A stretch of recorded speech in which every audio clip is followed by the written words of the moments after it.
I'm tying up a variegated bunny leech. This is a bunny leech that has multiple colors of rabbit fur integrated into a dubbing loop. I'm tying this on a Daiichi 1720 in number 6. You can tie these 2 to 12. This has a 4.8 millimeter brass bead in copper, about 4 or 5 wraps of 0.025 lead-free wires to lock the bead in place, and then I'm going to wrap on some 6/0 unithread in rust brown and lock those lead-free wraps in place to keep that bead from moving. Get some initial thread wraps, trim off the excess, and then I'm going to build up a thread ramp behind that lead-free wire and wrap over the lead-free wire to lock it in place and cover up any sharp edges. And then I'll take my thread back to the hook bend.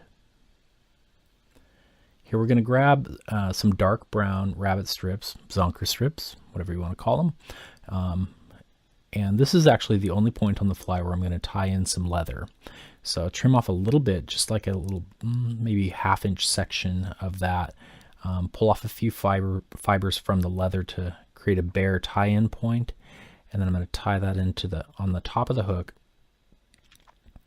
and get about a dozen or so securing wraps over that to really flatten it down, reduce bulk as much as possible, but keep it real locked down.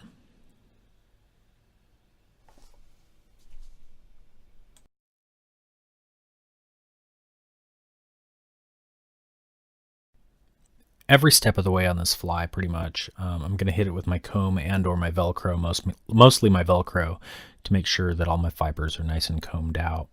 So here I'm going to form myself a pretty long dubbing loop, because I'm going to use this for the same loop for multiple steps, as you'll see. So I'll get a few wraps going to kind of form up that loop, and then I'm going to take my thread around the loop a couple times to lock the V, get a nice solid V formed, and lock it in place. Take my thread forward to about mid hook, and I'm going to grab that. I've actually grabbed that with a Stonfo roto dubbing tool. I don't know, it's a ball bearing roto dubbing tool. It spins great. Wax up this dubbing loop with some Wapsi premium dubbing wax is what I'm using, so that it'll grab onto that bunny fur really well. Now the trick here is finding a couple of zonker strips that are nice and full, that have really even fibers, and matching up those two zonker strips. I'm using crawfish orange and the dark brown combo, and I'm going to get it kind of evened up, all the fibers going in the same direction, and then I'm going to grab the fibers with my clip, my fancy Stonfo clip from Italy. Go ahead and grab that, and then we're going to trim away the zonker strips so that the fibers come free of the leather, and then we can pop those into the dubbing loop.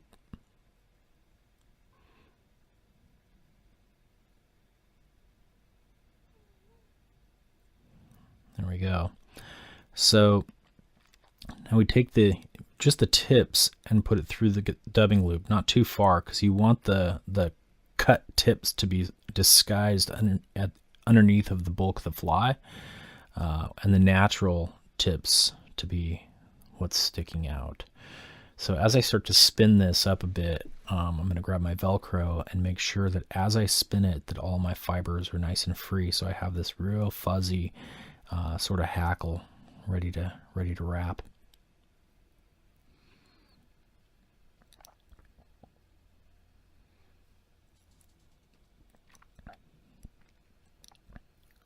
Once that starts to grab, then the deal is that you've got to really preen back and make sure that all of your fibers are facing back as you go. Don't let any fibers remain facing forward and get trapped forward.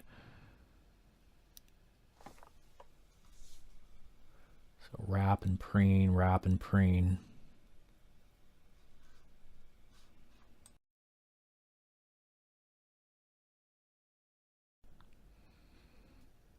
A couple more wraps and we're going to be to bare thread.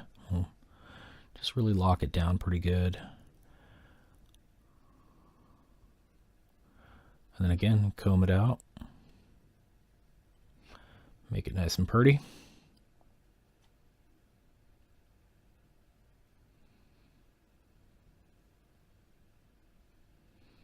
I'm going to unspin my dubbing loop so that I can open it back up.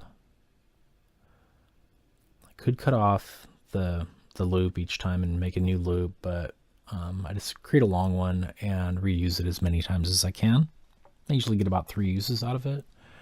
Once we've got our first set of bunny fur in here, we're going to take some angel hair in dark orange and get our first layer of flash built in. I like to build it into a dubbing loop, just like the rest of the body material, and sort of integrate it into the body material, because it seems to me that it's more natural for it to be a little bit of sparkle internal to the fly rather than having something external to the fly like crystal flash and so forth. So we'll trim up some of those, just probably about from the body to the tail, the length of the tail plus the body. And I put those in the loop and I kind of spread them out a bit so that when I spin them up, it looks like a sparse brush. So I'll give that a number of spins, not too many. Once it's pretty solid in there, I'm going to just use my fingers and make sure that the fibers are fairly free. As I start to wrap this, I'm going to do my best to preen these angel hair fibers back. At first, they're pretty unruly, and a lot of them want to stick forward, but we'll take care of that with some thread wraps in a minute.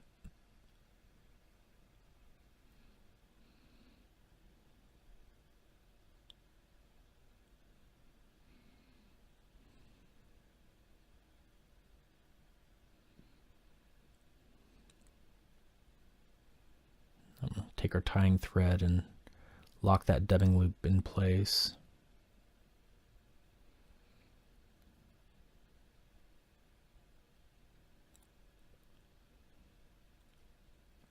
I'm going to take my tying thread and I'm going to pull back those fibers, kind of preen them back so that the angel hair is all facing back nicely.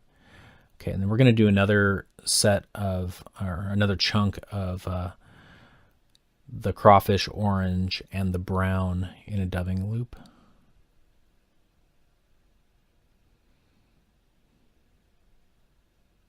So I've already shown you this process once. We're just going to rinse and repeat here, so I'll speed this up for you. Just wrap and preen, same deal.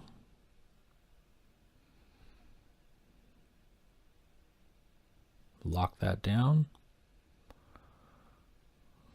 Then we're going to do some more angel hair in a sec here. Opening that loop back up. Get some more angel hair in there.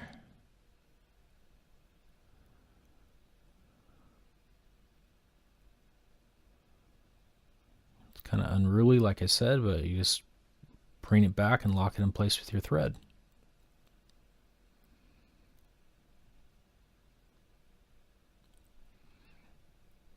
Okay, we got just enough dubbing loop left to open it up again one more time. We're going to get some more of that crawfish orange and dark brown into this part of the dubbing loop and do one more section of that.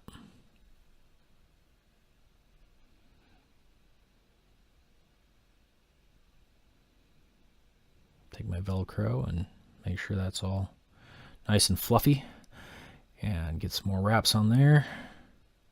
And now we're out of that dubbing loop. We're going to need to create one more.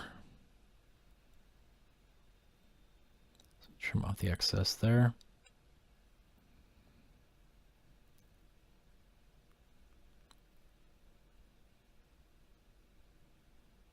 Comb, comb. Don't forget to comb.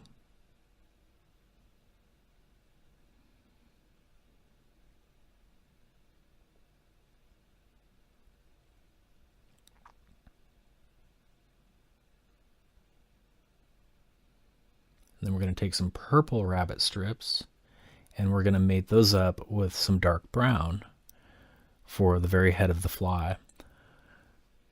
I understand that when leeches feed, or just after they've fed, that the head end of them gets kind of purple. So we're going to variegate that, make it look nice and natural, some purple and dark brown.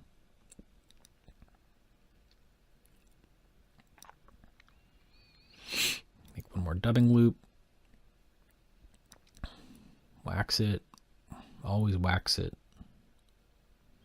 And we'll spin up some brown and purple. Because purple. Purple's a great leech color.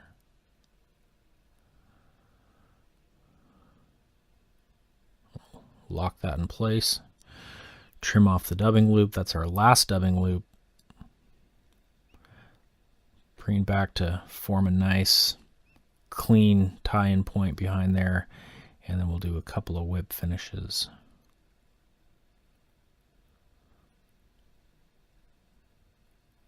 I'm hoping this gets chewed on a lot, so I'm going to do two 5-turn whip finishes here. Just kind of trim off a couple fibers in between. One more 5-turn whip finish to make sure that it's nice and resilient.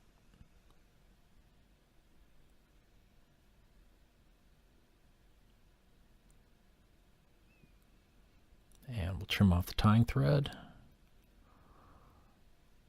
And then we're going to comb this guy up. Give it a final comb out. Get it all nice and pretty for the fish. This is the variegated bunny leech. If you like this video, go ahead and thumbs up it, hit like, and subscribe to my channel if you like. I've got a bunch of tutorials at this point. Tight lines.